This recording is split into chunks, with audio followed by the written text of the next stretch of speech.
Buenas tardes a todos, muchas gracias por vuestra presencia y hoy tengo el placer de presentaros a dos ilustres notarios del no menos ilustre Colegio Notarial de Madrid que van a explicarnos, nos van a hablar sobre testamentos y poderes. La muerte ya está. Bueno, llegará en su momento, no te preocupes, no tengas prisa. Ni la llames, que seguro que llega.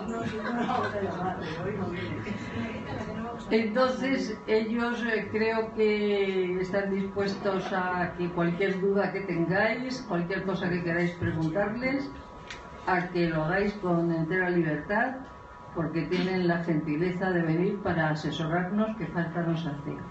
Ella es Blanca Valenzuela y Juan Barrios, los dos notarios, y los dos van a empezar cuanto antes para no dilatarnos más. Hola, buenas tardes. Bueno, ya nos han presentado, efectivamente yo me llamo Blanca y en el colegio nos indicaron que hacíamos una breve presentación de cuál iba a ser el contenido. ¿Se me oye? Sí, acércatelo más. Vale, ¿ahora se oye? Sí, perfecto. Vale.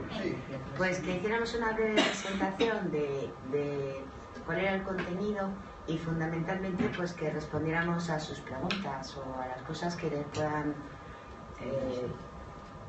que les conozcan o que tengan interés sobre ellos, ¿vale? Que siempre es mucho más entretenido que una disertación muy larga. Entonces, la introducción va a ser muy breve. Supongo que ustedes saben perfectamente qué es lo que son los poderes preventivos y los poderes en general, ¿no? Pues se lo explico. Lo que son los testamentos. Entonces, el poder es un documento que surte efecto en vida, ¿correcto?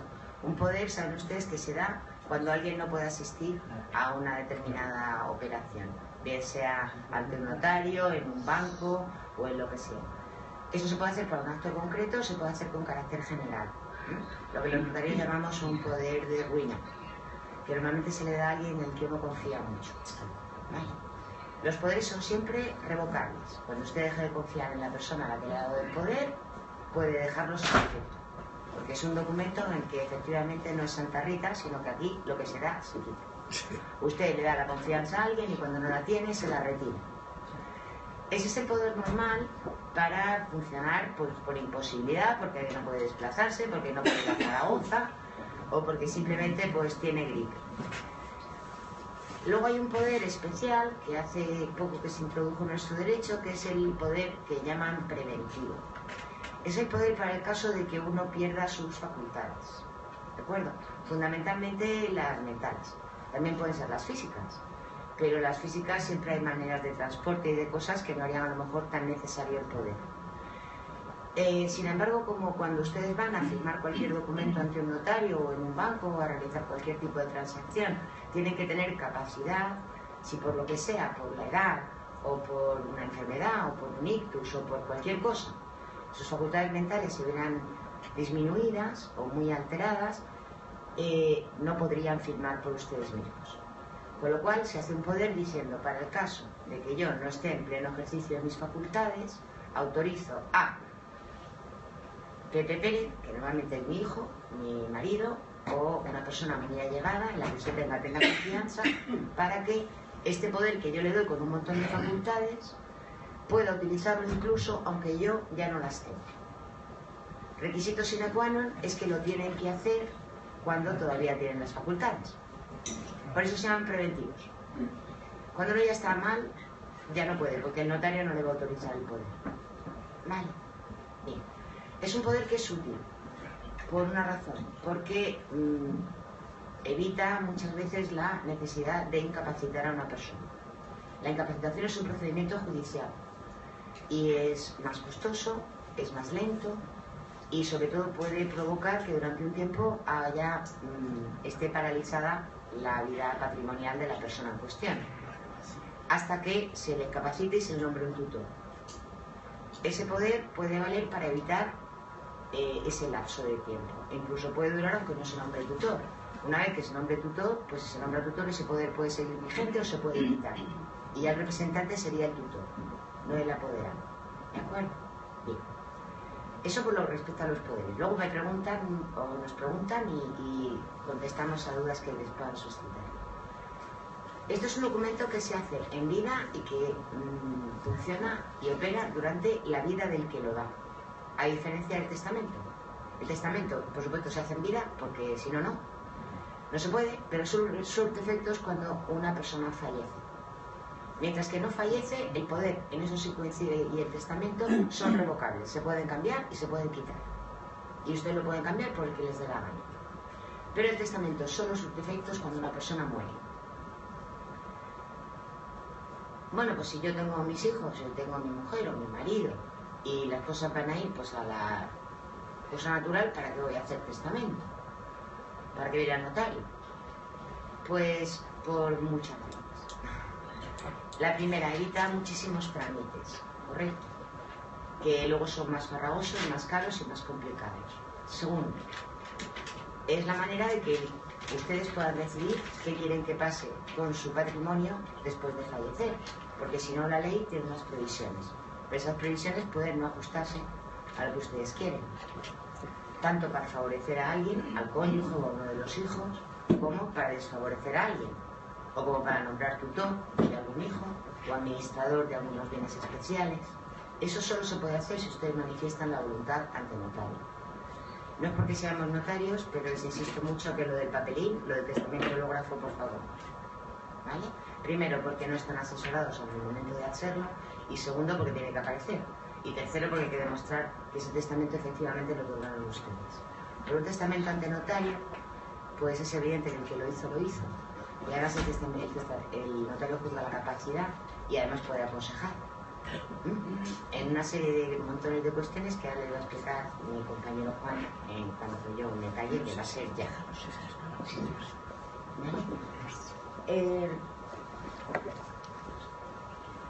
Sí.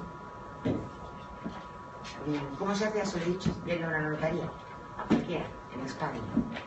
Ese testamento ustedes lo hacen y aparte de poder cambiarlo cuando quieran, nosotros todos los notarios de España mandamos a un registro el parte, que se llama así, parte del testamento, de que alguien ha hecho testamento sin decir el contenido con un notario en una notaría y en un sitio determinado. Cuando alguien fallece basta con que ir a cualquier notaría de España y solicitar un certificado de últimas voluntades. Eso se hace aquí en la Plaza de Jacinto Benavente en Madrid. Pero vamos, en cualquier notaría le pueden decir dónde se hace. Y ahí se pide un certificado en el que sale el último testamento que hizo el fallecido. Entonces ya se va a la notaría en cuestión, porque ahí sale el nombre del notario, y se pide el testamento y se pide la copia del testamento. El testamento es un documento muy barato. El testamento, sea cual sea el contenido de lo que sea, si hay más, como si hay menos, no llega a 40 euros. ¿De acuerdo? No hace falta que ustedes hagan en el testamento un contenido pormenorizado de los bienes que tienen, porque precisamente porque surte efectos el fallecimiento dependerá de lo que tengan en el momento de fallecer, que puede ser más, menos o distinto del momento en que vayan a ver al notario y hagan el testamento. Yo siempre aconsejo a todos los que vienen a verme que se lo pulan todo y que no quede absolutamente nada al fallecimiento, porque así desde luego peleas no va a haber, porque no hay nada. Pero les pueden haber cambiado la casa en la que están, se pueden ir a vivir a otro sitio, puedes haberle gastado el dinero o haber tocado la bonoloto o el sorteo de la 11, cualquier cosa. Entonces el patrimonio no coincide en absoluto con el momento que testan con el momento en el que fallecen. Basta con que hagan disposiciones con carácter general. Eso con independencia de que si hay algo que ustedes ya tienen muy claro, la casa de mi pueblo de Ávila, que solo va mi hija María y mis nietos, quiero que sea para María. Eso se puede poner, pero no hace falta. Basta con que digan, pues yo quiero que tanto esta parte vaya tal, ese porcentaje vaya cual, esto se reparta por igual, no se reparta por igual, ¿vale? De ese contenido más específico del testamento habitual les va a hablar mi compañero Juan. Sigue con la exposición mi compañero. Yo solo... A ver, ¿se me oye? Sí. De lo que ha dicho Blanca, me gustaría recalcar la utilidad tanto del poder como del testamento. En el caso del poder, sirve para que cuando uno está enfermo, a veces muy enfermo, importantes problemas como cómo se vende, qué hacemos ahora que no podemos vender la vivienda, qué hacemos ahora que no podemos hacer este o aquel trámite, verdaderamente tiene muy difícil solución si no cuenta con alguien que le pueda representar a uno. Y eso pues es muy, o suele ser muy útil el poder. Como les ha dicho Blanca, el poder, claro, es útil en vida. El testamento, sin embargo, realmente siempre sirve solo para cuando uno fallece. Lo que les ha dicho Blanca, uno lo puede cambiar cuando quiere, el que vale es el último que se hace. Eso, y probablemente estos conceptos todos ustedes los tengan claros, pero no nos cansamos de repetirlos porque a veces nos sorprende que la gente pues confunde las cosas, ¿no?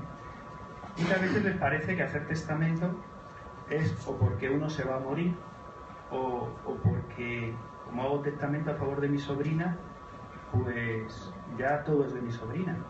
Y ni una cosa ni la otra. Testamento es un acto de generosidad que se hace para organizarle las cosas al que queda el día de mañana y que obviamente uno no se va a morir ni antes ni después. Y es un acto revocable en el sentido de que uno lo puede cambiar cuando quiera y hasta que uno muere el testamento no produce efecto alguno, no sigue siendo igual de propietario que antes de entrar en la notaría que después. Mi socia les ha hablado del testamento hológrafo. Eso del testamento hológrafo es el testamento que se hace por escrito, sin ir al notario. Lo que pasa es que eso, que está previsto en la ley, es muy mal negocio, porque es un testamento que se pierde, aparece o no aparece, según le interesa que lo encuentra, y tiene unos requisitos luego para hacerle valer verdaderamente complicados.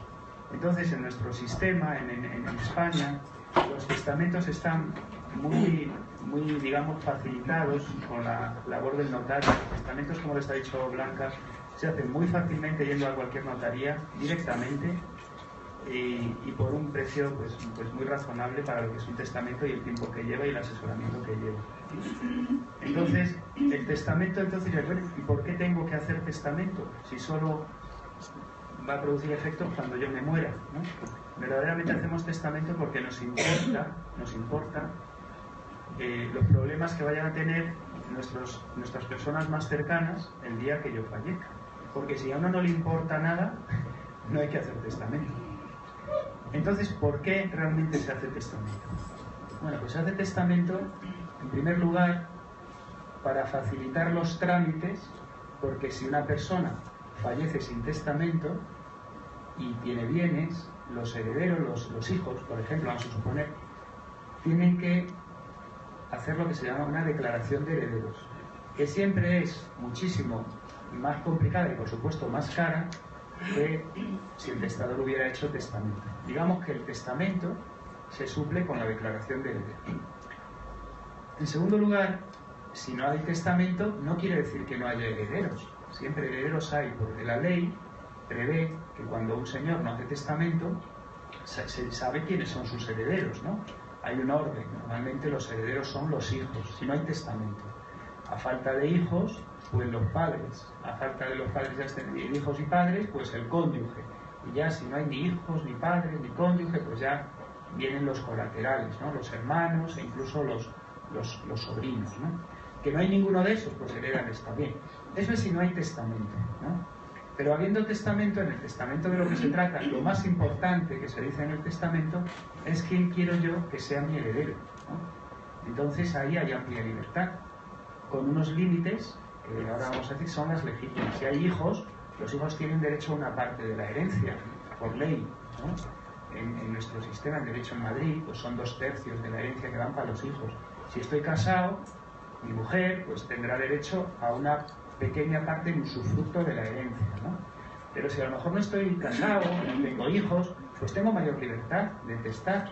Y a lo mejor pues yo no quiero que vaya para mis hermanos o para mis sobrinos. Y eso es un motivo para hacer testamento. A lo mejor quiero que vaya a la ONCE, o a una ONG, o a Cáritas, o a quien sea, ¿no? Pues lo tengo que poner en mi testamento, ¿no? Entonces los motivos básicos para hacer testamento se reducen a 3. El primero es facilitar los trámites en el momento en que uno fallezca. Obviamente este es un motivo de generosidad para con los herederos. El segundo motivo es muy importante: proteger al cónyuge, es decir, al viudo o a la viuda, dándole más de lo que la ley le da. Porque en nuestro derecho protege mucho a los hijos y poco al marido o a la mujer. Y esta es la razón por la que los matrimonios, normalmente el testamento típico entre los cónyuges, que vienen los dos a hacer testamento, pues es la razón fundamental por la que se hace testamento. Y la tercera razón es cuando alguien quiere algo especial. Pues por ejemplo, yo quiero que dejar una parte a, no sé, a un sobrino. O quiero que en el testamento se diga qué pasa, porque he hecho una donación a un hijo y a otro no, y quiero que se tenga en cuenta. O resulta que tengo un hijo discapacitado y quiero protegerle más que a los otros, ¿no? O resulta que me he divorciado y no me apetece que los bienes que van a mi hijo menor pues los gestione mi exmarido, mi exmujer. O en fin, la casuística que se pueden imaginar es absolutamente innumerable, es imposible centrarnos aquí. Entonces, lo importante sí que es saber que cualquiera que sea la situación concreta de cada uno, la notaría debe contar y cuenta con la posibilidad de llegar allí y hablar y que el notario les asesore. Los testamentos se hacen en supuestos normales, en que los que tenemos hijos y no tenemos nada especial, entran y salen a la media hora con su testamento, con su copia pagada y con el problema solucionado. Eso es lo habitual en las notarías, ¿vale? Entonces, lo mejor es plantear esos problemas concretos en el momento de hacer testamento. Si es muy difícil, lo solemos dejar, lo pensamos, lo dejamos para otro momento. Entonces, nuestro derecho de sucesiones permite en los testamentos una gran variedad de contenido. No todos los testamentos son iguales. Para que ustedes se hagan una idea, el testamento más típico, imaginémonos un señor que está casado y tiene 2 hijos, ¿no? Pues lo típico, el testamento típico es que él viene a hacer testamento y dice, yo quiero, o vienen los dos, dicen, queremos el uno para el otro, ¿no? Queremos protegernos, y luego ya que vaya para los hijos, ¿no? Ese es el caso típico del testamento. Ahí el testamento pues viene siendo, después de mencionar todos los datos personales de los testadores y tal, cada uno hace su propio testamento. El testamento es muy personal, cada uno tiene que hacer el suyo, cada uno hace su propio testamento. Y entonces empieza diciendo todos sus datos personales y luego va a decir que le va a dejar a su cónyuge, normalmente pues el usufructo de toda la herencia. Ahí hay muchas posibilidades, normalmente esto es lo que se suele dejar para protegerlo más, y se suele decir que luego los herederos a partes iguales pues sean los hijos, ¿no? Ese usufructo a favor del cónyuge se puede decir que incluso el cónyuge pueda disponer en vida o que pueda tener la facultad de mejorar, y siempre que los hijos no se opongan. Se suele decir que si algún hijo se opone, que se quede con lo mínimo que la ley le deja, porque la ley establece una legítima de 2/3 para los hijos, pero también dice que, bueno, que hay un mínimo, o sea que eso se puede distribuir entre los hijos dejándole un mínimo a cada hijo, ¿no? Entonces, bueno, ese es el contenido típico. De ese contenido ven que ahí, pues a los hijos no se les dice lo que lleva cada uno, no se dice este piso para ti, este para ti, no hace falta, pero se podría hacer. A lo mejor a mí me apetece, como tengo una casa en la playa y otra en Madrid, me apetece, y estoy viudo, pues me apetece dejarle la casa de Madrid a mi hija que está cuidándome y la casa de la playa a mi otra hija que no me quiere saber nada de mí, o al revés, ¿vale? También existe la posibilidad, incluso si algún hijo no nos hace ni caso, de desheredar, de si existen las causas, si se dan las causas para ello. En otras palabras, lo que yo les quiero contar simplemente es que el contenido es amplísimo, que casi cualquier circunstancia se puede acomodar el testamento a las necesidades de cada uno, y que siempre es un acto que lo que está es pensando en los demás, porque está pensando en los que le van a suceder a uno, y normalmente está pensando en cómo organizarles mejor las cosas. Suele haber muchísimo interés en que no se peleen y cómo dejar las cosas lo más claras posible para que entre ellos luego no haya problemas. Siempre un acto de generosidad. Yo cuando al principio de ser notario me venía la gente a hacer testamento y siempre me llamaba la atención, porque ya les digo, me parece algo que uno no se plantea más que si piensan los demás, si piensan lo que vienen. Y bueno, luego por último nos apetecía decirles que a veces también vemos que vienen personas a hacer testamento porque quieren ahorrarse dinero el día de mañana, a lo mejor organizar las cosas para pagar menos impuestos, ¿no?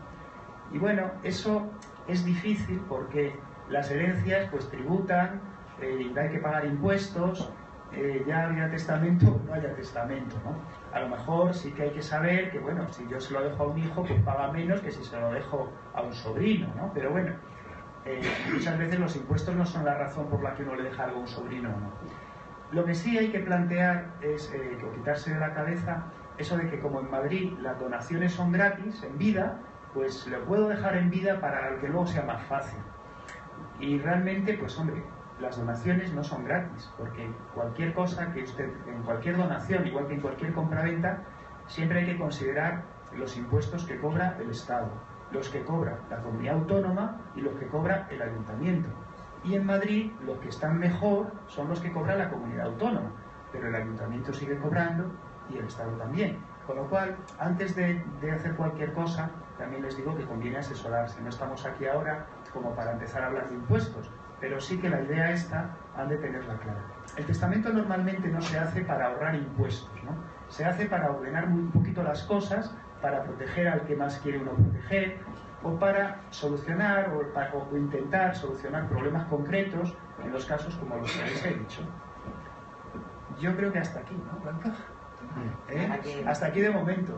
Me gustaría que si ustedes tienen cada uno alguna pregunta, pues poder ir contestando. Permítame que me adelante, porque la visión general absolutamente más sintética imposible. El matiz del tema de los discapacitados, los testigos, a la hora de hacer el testamento. Quizás el aspecto que falta ahora. Sí, claro. A ver, vamos a ver. En general, el testamento hasta el año 90 requería la presencia de 2 testigos. Eso lo quitaron, gracias a Dios, y ahora el testamento, por regla general, se hace solo con el notario, sin ningún tipo de testigos. Pero el Código Civil establece excepciones, ¿de acuerdo? Fundamentalmente, las personas ciegas, ¿correcto? Las personas sordomudas que no sepan leer ni escribir, ¿de acuerdo? No pueden hacer testamento si no es con 2 testigos. Lo hacen igual, pero está el notario y 2 testigos. Sí, es una medida de protección y de seguridad. Fundamentalmente, si se dan cuenta, siempre con incapacidad de leer. Porque si una persona es sorda o es muda, pero puede leer, no hacen falta testigos. El problema es la vista, porque al fin y al cabo es un documento escrito. Yo siempre digo que de los documentos que hacemos en la notaría, el más decisivo y el más importante para nosotros es el testamento. Pero ese documento lo podéis hacer en braille. No, señor, porque ¿sabe qué pasa? Que la que no de braille soy yo. Y entonces tenemos un problema. Claro, entonces haría falta testigo para el notario, porque tampoco podría yo firmar. Pero por una razón, porque el testamento es el único documento que surte efectos cuando el que lo ha firmado ya no lo puede corregir ni explicar.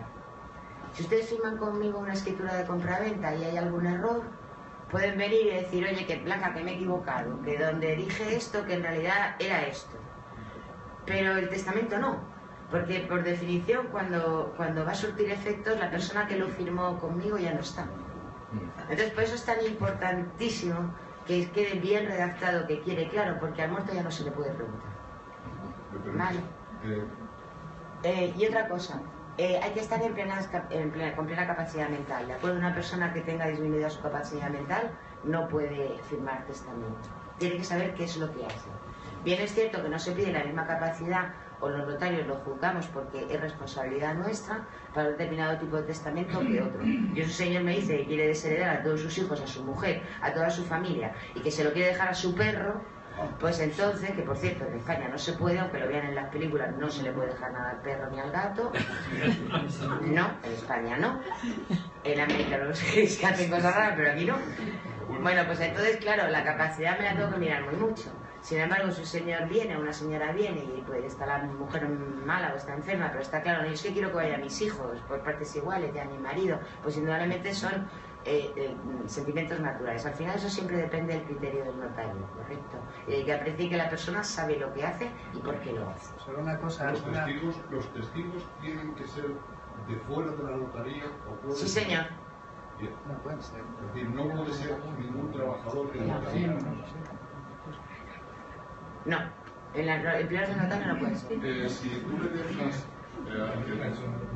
que tu mujer sea la que pues, puede disfrutar de su fruto todos los viernes hasta su muerte también, pero puede vender, puede ejecutar algo que no sea de su parte, sino porque todos sabemos que entonces tiene el 50%, pero otro 50% que se va a quedar en su fruto, ella puede vender. A ver, el cónyuge, o sea, si están casados en gananciales, cuando uno fallece, digamos que lo primero que hay que hacer es determinar la liquidación de gananciales, lo que va para uno y lo que va para otro. Luego ambos cónyuges, cada uno puede tener bienes privativos, en eso estamos de acuerdo. Entonces, la pregunta, ¿puede vender el cónyuge viudo con el usufructo? Si solo se le deja el usufructo, no. Lo que ocurre es que ese usufructo, el testador se lo puede dejar con precisamente la facultad de disponer. De hecho, en nuestra notaría, en el modelo habitual que tenemos, hemos incorporado desde hace muchos años eso. Y se lo ofrecemos siempre como opción al testador. Entonces les decimos, a ver, el usufructo ese universal y vitalicio, se lo explicamos, usted lo puede decir que sea con la facultad de que el viudo o la viuda venda bienes en caso de necesidad sin tener que contar con los hijos y sin ni siquiera tener que justificar la necesidad, ¿no? Eso le llamamos usufructo con facultad de disponer. Eso lo ponemos, se lo dejamos esa opción siempre. Entonces, hay matrimonios que curiosamente no les gusta, prefieren que cualquier acto de disposición, si hay que vender la vivienda y tal, que tengan que firmar los hijos, porque no se fían de que el viudo o la viuda, pues ya mayor, pues pueda ser engañado por una persona que le líe. Normalmente el viudo. Normalmente el viudo, pero bueno, y no se fían. Las mujeres no se fían. Entonces nos sorprende, pero en muchos casos no quieren dejar esa facultad y no se la dejan recíprocamente. Y el usufructo es un usufructo, bueno, suele coincidir en casos también en los cuales, por la razón que sea, no se prevé que haya ningún problema con los hijos. Por el contrario, cuando de lo que se trata es de potenciar al máximo la posición del cónyuge viudo, sí que interesa poner esta cláusula, e incluso hay otra posibilidad, que es la facultad de mejorar, que prevé el Código Civil, que es un poco, tiene sus cosas, pero que también fortalece la posición del cónyuge viudo, que es tanto como decir que, bueno, que fallecido el primero, el segundo puede no solo tener el usufructo y administrar, sino también incluso poco menos que distribuir entre los hijos comunes la herencia del primero, ¿no? y mejorando al que quiera. Es decir, que hay una serie de instituciones, de posibilidades para fortalecer al máximo la posición del cónyuge viudo. Y en cada caso hay que ver cuál interesa más. En todos estos casos siempre, de todas formas, si hay hijos, que es lo normal, si hay hijos, pues ponemos una cláusula que dice que, bueno, claro, esto tiene eficacia, este usufructo con facultad de disponer vale siempre que los hijos en un primer momento lo acepten. Y se dice que si algún hijo no lo acepta, esa quedará con la legítima más estricta, solemos poner, que por ley le corresponda. Es decir, el hijo díscolo se vería perjudicado en el momento del reparto. Eso es una cautela que tiene 2000 años y que todavía se usa en el testamento, y que viene motivada precisamente por la excesiva protección, a nuestro juicio, que el derecho común español dispensa a los hijos, a los legitimarios. Es una protección muy excesiva contra la cual muchísimos notarios estamos todo el día liando, pero que no nos hacen ni caso, porque ese es otro problema, que es un problema del legislador. El legislador tiene otras cosas mejores en las que pensar que no reformar el Código Civil desde hace 150 años. Entonces así estamos. Tengo dos preguntas, ¿puedo? Sí, señor. A ver, una, ¿cuáles son las razones que pueden existir para desheredar a los hijos, si hay una causa justificada, cuáles son las causas justificadas? Y otra es que si hay extremos en matrimonios casados en régimen ganancial. ¿Extremos? Extremos en el sentido de que, ¿qué son los bienes gananciales? O sea, por ejemplo, como un ejemplo, yo soy un pintor, me voy a una academia a pintar, pinto un cuadro ese es luego valorado en una alta cotización y eso es ganancial o es herencia exclusiva del autor. ¿Hay alguna propiedad intelectual, otra propiedad material? Buenísimo. ¿Te deja lo del cuadro? Empezando por la definición. El cuadro del pintor. Eso es ganancial. Bueno, hay ciertos derechos, pero es que esto es un tema muy específico de derecho de propiedad intelectual. Hay un derecho moral del autor que es inalienable, que es del autor, aunque venda el cuadro, que es el derecho que uno tiene sobre su obra a que se le reconozca como autor, a que no se estropee su obra y tal. Ese es un derecho del autor que incluso se transmite a los herederos y ese no es ni ganancial ni privativo, es un derecho personal que no tiene contenido económico. Y luego está todo el contenido económico que se le pueda sacar por la explotación del cuadro, porque uno lo venda, o lo alquile, o lo ceda para su exposición. Y ese contenido económico por la explotación del cuadro, si el cuadro lo ha pintado estando casado en gananciales, a mi juicio ese contenido económico, si está en gananciales, debería ser ganancial. Pero tampoco le digo que me lo haya estudiado, porque pero yo creo que es así. En cuanto a la desheredación, Lo que yo le diga, lo del dinero es ganancial. Luego ya la honra de que usted haya pintado el cuadro, eso ya para el pintor. Pero el dinero, como su mujer se entere, y eso se subasta en Sotheby's, a mitad. Vale, un momento, la desheredación. Una de las razones que decía Juan, que los notarios piamos, unos pían, otros chillamos, es que lo del sistema de legítimas es un desastre ahora mismo, sobre todo en derecho común. En Madrid viene siendo, y más sitios. Son 2 tercios, correcto, entre hijos y descendientes. Eso es una barbaridad. Solo deja 1 tercio libre. En otras comunidades autónomas es menor. En Cataluña es 1/4, en Galicia es 1/4, en otros sitios es 1 tercio, vale. Pero aquí son 2 tercios, es un disparate. Entonces, eso va, esa protección a los hijos tan grande va relacionada con lo estrechas que son las causas de desheredación. Cuanto más se proteja a los hijos, mayor porcentaje de legítima y más rigurosas son las causas de desheredación. Esto yo sé que es una barbaridad, pero me van a disculpar porque prometo que yo me lo estudié así. Cuando yo me lo estudié, que hace ya tiempo, no quiero pensar, las causas de desheredación eran las 4 P's. Pan, palo, puta, pena. Negar el pan a los alimentos, dedicar a la hija, a la nieta a la prostitución, ser condenado por atacar la vida del testador y ser condenado a la pena de interdicción civil. Como ha desaparecido la pena de interdicción civil, la última P se queda fuera.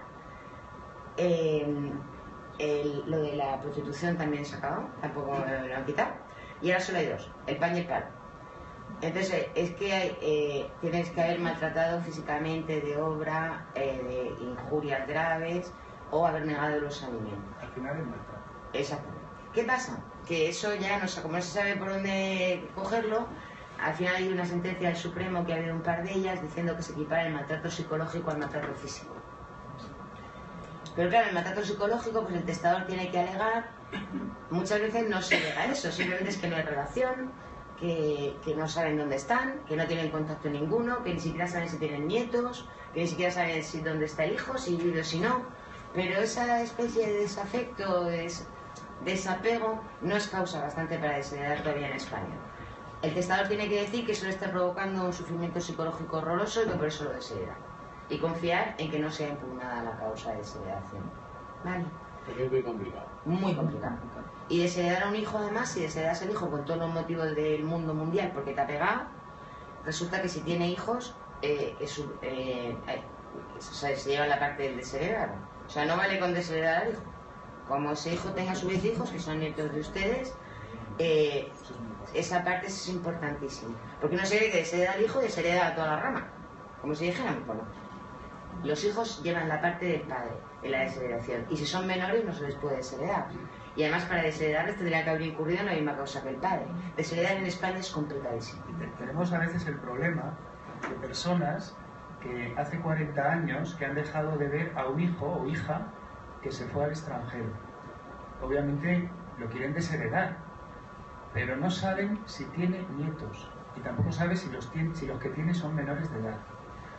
Si lo desheredan, porque hace 40 años que no saben de él, y aunque Blanca, yo creo que es causa de desheredación, porque no saber nada en 40 años de un hijo me parece que más que eso ya... ¿Qué te parece lo del maltrato? Bueno, aunque digamos que es un maltrato, como sea, un hijo no se ha ocupado 40 años de su padre ni de saber de él. Bueno, pues yo lo desheredo. Pero es que tenemos el problema de que desheredar a ese hijo luego es un lío, porque habría que llamar al reparto de la herencia a los nietos. Pero claro, los nietos que están en Australia y no sabemos si hay o no hay, vaya usted a demostrar si existen nietos, dónde están.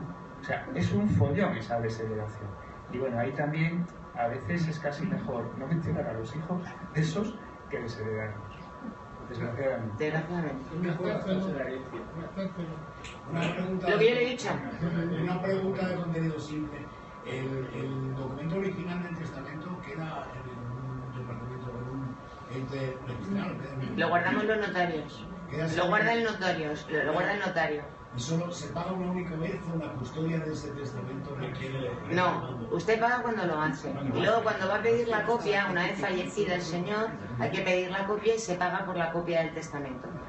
Y supongo las cláusulas estándar y el añadir redacción de cláusulas nuevas por ser específica, eso incrementa el precio del... ¿Cómo? O sea, si hubiera que añadir cláusulas en el testamento porque son específicas de algún tema, incrementa el precio. No, señor. Vale lo mismo el testamento de un señor que no tenga absolutamente nada que el de Rockefeller. Los testamentos no va por cuantía. Es un documento en el cual, para que se hagan una idea, el testamento vale 6.000 pesetas del año 89, que ahora son 36 euros, más un poquito más por la copia que se lleva. Se debe cambiarlo. Y eso incluye ir a la notaría, que le hagan el testamento conforme a sus instrucciones. No, aunque hay ciertos testamentos que hay más estándar, en realidad cada vez es menos estándar el testamento. Eso incluye darle al testamento, digamos, la redacción necesaria y que se adecue a la voluntad del testador y a sus circunstancias. ¿No es estándar? No es estándar. El testamento no es estándar. Hay distintos modelos más típicos del testamento que hay que adaptar en cada caso y se sorprendería, casi cada testamento es distinto y raro es el que no tiene algo distinto. Pero que eso no influye en el precio del testamento. Tampoco influye en el precio del testamento el patrimonio que pueda tener el testador. Yo he hecho testamentos, o Blanca, de personas que nos consta que tienen muchísimo dinero y vale los mismos 36 euros más las copias que el que puede hacer cualquiera de nosotros. Una pregunta de ingenuo, ¿y por qué hay notarías que cobran 100 euros?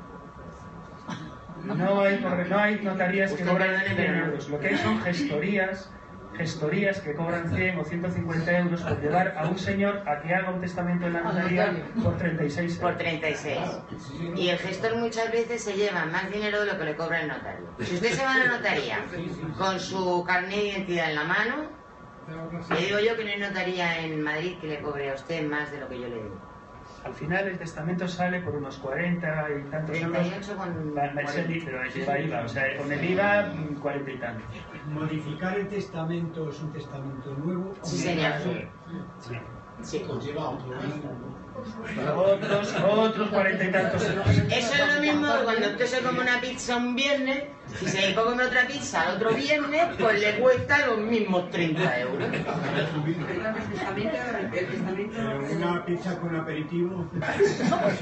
Y lo que le digo que vale más cara la pizza que el testamento. Buenas tardes. Nos quería plantear algunas preguntas. Es un supuesto real. Un matrimonio, como habéis apuntado, que declaran heredero universal el uno al otro. No tienen hijos. Fallece él. Ella pone toda la herencia a su nombre, todas las propiedades. Fallece ella, no hace testamento. ¿Quién hereda? ¿Los hermanos de él y los hermanos de ella? ¿O solo los hermanos de ella? Los hermanos de ella, señor. Por eso hay que hacer testamento. En el tema de los... Porque se prevé. Pero es que heredan en el testamento ese conjunto que hacen. Es un caso típico de testamento, cuando viene el matrimonio sin hijos. Entonces, habitualmente se quieren dejar todo el uno al otro. Nuestra misión es decirle precisamente qué pasa eso. Y siempre se lo decimos. Sepan ustedes que va en principio, si no decimos nada más, al final acabará yendo todo a la familia del segundo. Pero eso se puede tener en cuenta y regular a la hora de hacer testamento con lo que llamamos sustituciones. Y se puede prever, pero como no se diga nada en el testamento, va todo a la familia del segundo. Cuando se deja el usufructo al cónyuge, ¿se puede dejar de forma vitalicia o se puede hacer se puede dotar de un usufructo parcial, es decir, durante 20 años, 10 años? Temporal, se refiere. Temporal. Sí, lo puede usted hacer como quiera. Puede ser vitalicio, puede ser temporal, como usted quiera. Como quiera el testador. Quiero entenderlo así, pero me gustaría que lo explicara un profesional como sois vosotros. Un matrimonio se casa en gananciales, una pareja se casa en gananciales y tienen propiedades anteriores al matrimonio. Son Se privativas. entiende que eso es herencia Eso es privativo. privativa, ¿no? Bien. No es herencia, es privativo. Sí, sí. Es ganancial a partir del momento en el que se contrae matrimonio. Y es más, lo que se adquiera por donación o por herencia después de estar casado, aunque estén en gananciales, también es privativo. Si yo estoy casada y estamos en gananciales con mi marido y mi padre se muere, lo que yo reciba de mi padre es mío solo, no es de mi marido. ¿Vale? Solo es, en general, para que lo entiendan a grandes rasgos, lo producido con el trabajo. ¿Vale? Pero no los bienes adquiridos por donación o por herencia. Ahora de testamento en ese caso, Pues a usted le puede dejar el usufructo de todo, solo el usufructo de lo ganancial, el usufructo de todos los bienes. Usted, el que hace testamento, dispone tanto del patrimonio ganancial como también de lo que sea suyo. Dispone de todo. lo de herencia, yo no puedo dejar a quien yo quiera. No, pero sus hijos tienen legítima, igual que en todo lo demás. En general, Quiero decir que al cónyuge no le toca nada. no, bueno, en general, el cónyuge lo que tiene es su legítima, igual que los hijos. Lo que pasa es que la legítima del cónyuge es muy pequeñita, es el usufructo de la tercera parte de la herencia. Esto es lo que la ley dice que es, como mínimo se debe llevar el cónyuge. Entonces, el usufructo vitalicio de la tercera parte de la herencia, que es la legítima del cónyuge, se le puede pagar de otras formas. A lo mejor se le puede dar un usufructo temporal, pero sobre una base más amplia, o se le puede dar un usufructo vitalicio solo sobre la parte de los gananciales, pero no sobre lo privativo. En cada caso, ahí se puede jugar mucho y se puede adaptar bastante el testamento a la voluntad que sea del testador. Es más difícil perjudicar a los hijos, porque la legítima de los hijos es mucho más amplia, como ha dicho Blanca, y está mucho más protegida. No sé si con esto le contestábamos a la pregunta que nos iba a hacer de los gananciales. Y por ejemplo, en ese matrimonio uno quiere hacer testamento y otro no. Chungo. Pues Es que el testamento... el testamento suele ser como los bueyes, señora, van de dos en dos. Hombre, que no. Es verdad, van en pareja como los guardias civiles. Porque normalmente cuando uno hace testamento es, en general, para favorecer al otro cónyuge. Viene verdad que pueden estar peleados y al revés, vienen para desheredarlo y entonces vienen por separado, vienen solos. Pero no suele ser lo normal.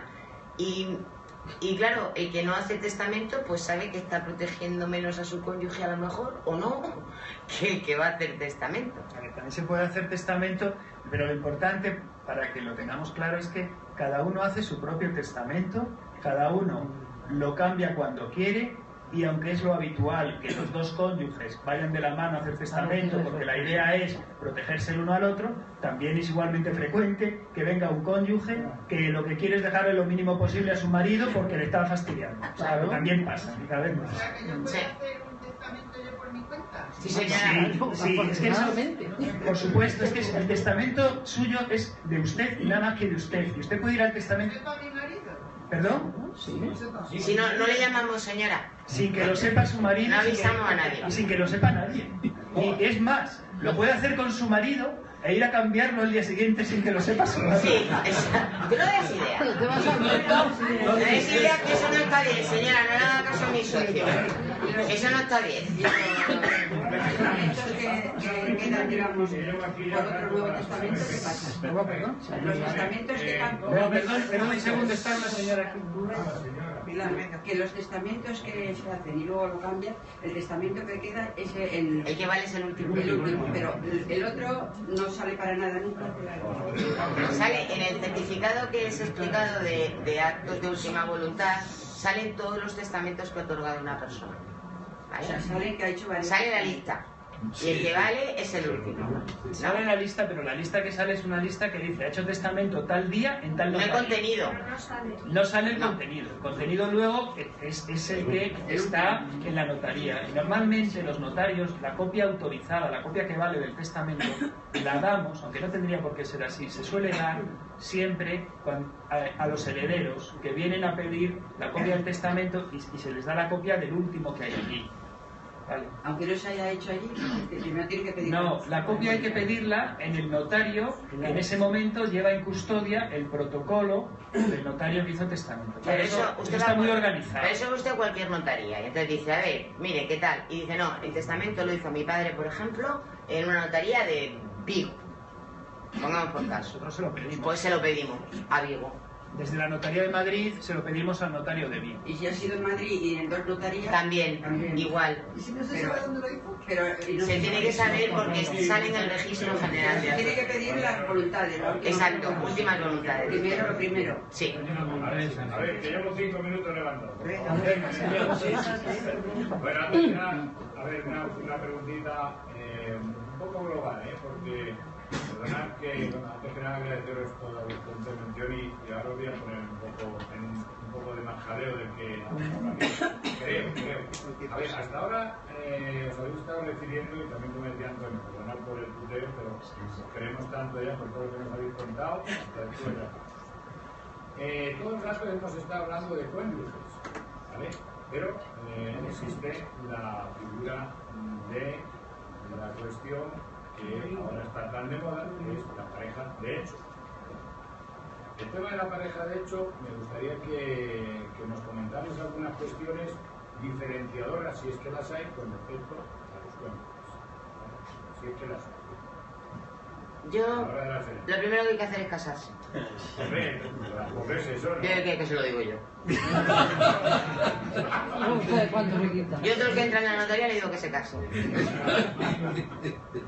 Es lo más fácil, lo más barato y lo más rápido. Además, ahora lo podéis casar, ¿no? Sí, efectivamente. Sí, pero no decía porque se casen conmigo, a mí me da igual. Por el rito gurú o como sea, me da igual. Pero casaos. A ver, hay una cuestión. En principio, desde el punto de vista fiscal, están equiparadas las parejas de hecho siempre que estén inscritas en el registro de parejas de hecho de la Comunidad de Madrid, ¿correcto? Bien, pero eso es desde el punto de vista fiscal. La ley de parejas de hecho de la Comunidad de Madrid no reconoce ningún derecho hereditario a la pareja de hecho por tal concepto. ¿De acuerdo? Así como el cónyuge tiene legítima, la pareja de hecho no tiene nada. En sucesión ad intestato. Cuando no hay testamento, por eso hay que hacer testamento. Y más si uno no está casado, pues más motivo. Vale.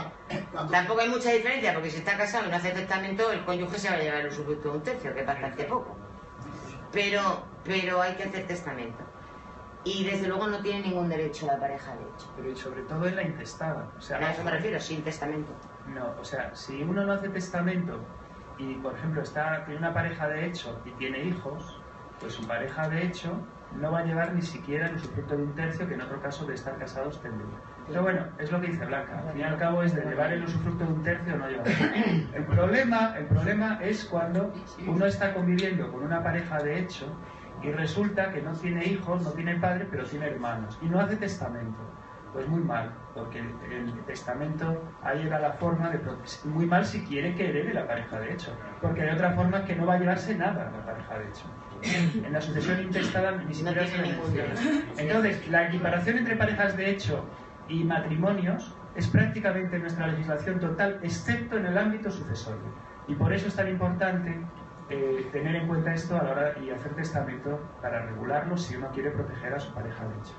¿vale? Y si hay, por eso decía, si hay testamento, ¿qué diferencias existen? Muy pocas. En realidad el testamento entre cónyuges, o se estén casados o no, poco menos que haríamos el mismo que les dijimos antes. Dejarle el usufructo o no, si hay hijos, si no hay hijos.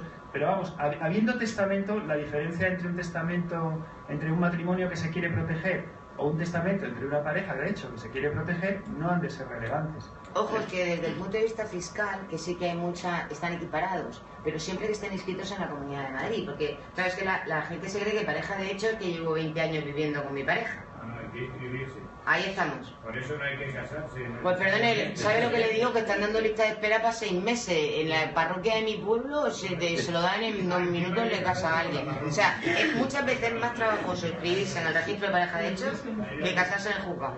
¿Y si la pareja de hechos tiene hijos? Pues nada, pues son de su pareja de hechos. ¿Eh? Los herederos son los hijos. Sí, pero estamos en la misma situación. Los hijos son iguales, sean matrimoniales que no matrimoniales, en España o adoptivos. Es exactamente igual. Cuando se produce el fallecimiento de uno de los cónyuges, ¿es obligatorio dar la herencia, o sea, hacer las cosas con los hijos aunque ellos no lo pidan o no?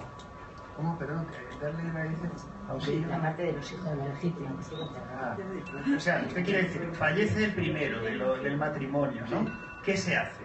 No, lo que quiero decir es, los hijos tienen derecho a una legítima lo que sea. ¿Es necesario hacerlo ya o si ellos no lo piden? Bueno, pues eso... El que queda puede seguir entendido, con todo sí. lo que hay. Normalmente, precisamente, el testamento se hace para dejar eso atado, en el sentido de que se dice que el cónyuge viudo, vamos, estamos hablando otra vez del matrimonio, pero puede ser la pareja de hecho, vamos, que el que quede pueda administrar y pueda tener el usufructo de todo sin necesidad de dar nada a los hijos hasta que fallezca el último. Pero no puede vender. Puede vender, como les decía antes, si se prevé en el testamento incluso podrá vender.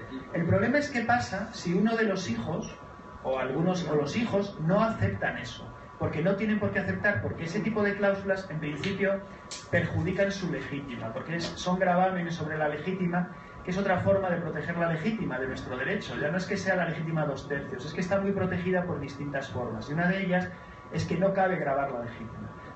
Poner el usufructo universal supone un gravamen sobre la legítima, y eso, por eso en los testamentos se dice, bueno, como esto es un gravamen sobre la legítima, si los hijos lo aceptan, pues ningún problema.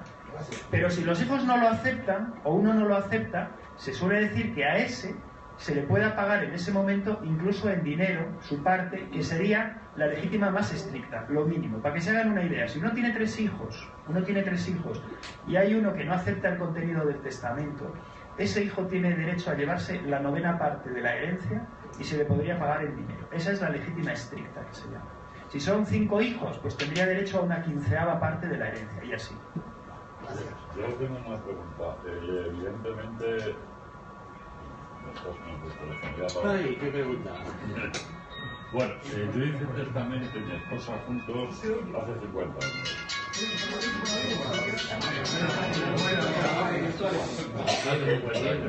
Y entonces a mí nadie me recomendó, o tal vez no existía la posibilidad, diríamos que el testamento nuestro es para repartir a partes iguales entre los hijos, que son 2 en este caso. Del que queda de los 2 en caso de fallecimiento no habla nada del testamento. Yo digo, ¿esto es una novedad de los últimos 50 años aquí? ¿O ya entonces ya existía? No es una novedad. Y muy probablemente sí se refiere al que queda. Probablemente su testamento, aunque haga 50 años, sí se refiere al que queda. Mírenlo, pero de una manera en usufructo. Ahí no estamos. en la totalidad. No, probablemente depende, no sé qué le hicieron, pero puede ser que sea reconociendo la legítima o puede ser que le deje el usufructo universal. No, reconociendo la legítima. La legítima. Vale, pues eso a lo mejor es que en ese momento pues el notario en cuestión no entendía lo que ustedes querían hacer o no se aclararon bien. No se nos planteaba... O no se les planteó la posibilidad. Claro. Pero usted lo que tiene que hacer es irse a otro notario y decir que quiero cambiarlo. Está claro. Y ya está. No, sí, me ha aclarado muchas cosas, entre ellas esta quería aclarar. Perdona, preguntan de la red. testamento vital. Ah, yo también soy doctor. Sí. Bueno, las naciones, que hay tanta habladuría. Si quieres que... Sí. El testamento vital no es un testamento. El testamento vital es como le solemos llamar a un documento que no es un testamento. Es un documento que se llama de instrucciones previas. Entonces, esas instrucciones previas no es un testamento porque precisamente está pensado para que produzca efectos cuando uno aún está vivo. Y el testamento es todo lo contrario. El testamento está pensado para que produzca efectos cuando uno fallece. Y las instrucciones previas esas consisten básicamente en las instrucciones que yo quiero, instrucciones básicamente médicas, que quiero que se tengan en cuenta por los médicos que me atiendan en caso de que por enfermedad del tipo que sea yo no pueda expresar mi voluntad. Entonces son instrucciones que hay, y bueno, en internet ustedes verán que, bueno, habitualmente se suelen, se pueden otorgar de varias formas, ante todo. Se pueden hacer ante notario, también se pueden hacer directamente, en este caso en la Comunidad de Madrid o en la comunidad autónoma correspondiente, ante el funcionario del registro de instrucciones previas, que es un registro que tienen casi todas las comunidades autónomas, donde se registran ese tipo de instrucciones y cuyo contenido luego ponen a disposición de los médicos, que en teoría están obligados a consultarlo cuando se dan esos supuestos, ¿vale? Esos documentos de instrucciones previas, además, se suele designar una persona representante, la persona más allegada, al que uno le ha manifestado pues sus instrucciones, cómo quiere que le traten, en el supuesto de que esté en esas condiciones que todos nos imaginamos, cuando está uno lleno de tubos y a veces hasta se está la medicina encarnizando con él y a lo mejor queremos evitarlo, o no, depende de nuestras creencias religiosas, ¿no? O de nuestras creencias o de nuestra forma de ver la vida. Nosotros hemos visto los dos tipos. O sea, lo normal hoy día es que las personas que quieren hacer instrucciones previas vengan aterrorizadas porque han visto lo que ha sufrido a un vecino, un amigo, un pariente, al que pues han pensado que había que haber acabado mucho antes. Y no se ha podido porque el sistema sanitario, los médicos, no han desconectado, porque no han podido desconectar, porque nadie ha podido tomar la decisión, y en parte porque no se conocía la verdadera voluntad de ese señor que estaba ahí sin poder expresarlo. Y muy probablemente la gente quiere, en ese caso, pues que no pasar sufrimiento, que le administren todos los cuidados paliativos, todas las medidas necesarias para paliar el dolor y el sufrimiento, aun cuando acorden su vida. Eso es lo habitual. Hay casos de personas que dicen que, bueno, que ellos lo que quieren es que sea lo que Dios quiere. Es más raro que hagan instrucciones previas. Entonces, las instrucciones previas es este documento con este contenido de este tipo, y que es otra cosa distinta que se llama testamento vital, como digo, le llamamos testamento vital, pero no es realmente un testamento. Y atiende a este otro problema. Pero perdón, preguntaban antes, en el caso de la persona que ya está terminal y que quiere acabar con el sufrimiento, él ha dicho ya a sus parientes que si yo me encuentro en esta situación, hacer esto, que me desentuben y que me liquiden cuanto antes. ¿El médico se puede oponer a eso? Es que mire, ahí entramos en un terreno movedizo. Porque el problema de qué es la eutanasia activa o pasiva es muy complicado. O sea, una cosa es el encarnizamiento, una cosa es el emplear medios para mantener a alguien con vida que puedan producir sufrimiento, que puedan producir, y otra cosa es el hecho de no hacer nada para que una persona sobreviva. O la inyección si el letal. médico, o la inyección letal, o quitarle los enchufes. Sí. ¿Entiende? Entonces, ¿eso qué pasa? Que al final va a depender del médico, eso es que es así. Va a depender del médico. Y va a depender del sentido que tenga el médico, de sus creencias, de su manera, de su ética médica y de un montón de cosas. Bien es cierto que siempre que hay un documento como este que hablábamos de instrucciones previas o el que se llama testamento vital, en el que alguien deje muy clara su voluntad de que bajo ningún concepto se le apliquen tratamientos que puedan implicar el alargamiento artificial de su vida si él no puede por sí mismo, pues indudablemente eso refuerza al médico para que no se le pueda acusar de haber hecho determinada cosa en contra de la voluntad. Pero eso al final va a depender de los médicos. Lo que yo añadiría es que el instrumento de instrucciones previas está muy bien, porque en los casos, digamos, límite, en los casos de duda, el médico pues lo tiene en cuenta. Y siempre es mejor un documento firmado por el propio paciente que lo que dicen sus parientes, que no es el paciente. Y no son los que tienen que decir. El que lo tiene que decir es el que está ahí enfermo. Sin embargo, eso es una cosa, y otra cosa es que resuelva todos los casos, que no lo resuelve, porque puede haber casos en los cuales lo que haría falta, o lo que yo querría para mí, es que simplemente me administraran una inyección y me llevaran a y sin embargo eso, ni siquiera con un documento, aunque lo puedo decir en el documento de instrucciones previas, hoy por hoy en España todavía no se puede hacer. Había una señora por ahí que lleva un rato con la mano levantada. Sí. ¿En el fondo? Sí, muy al fondo. Muchas gracias.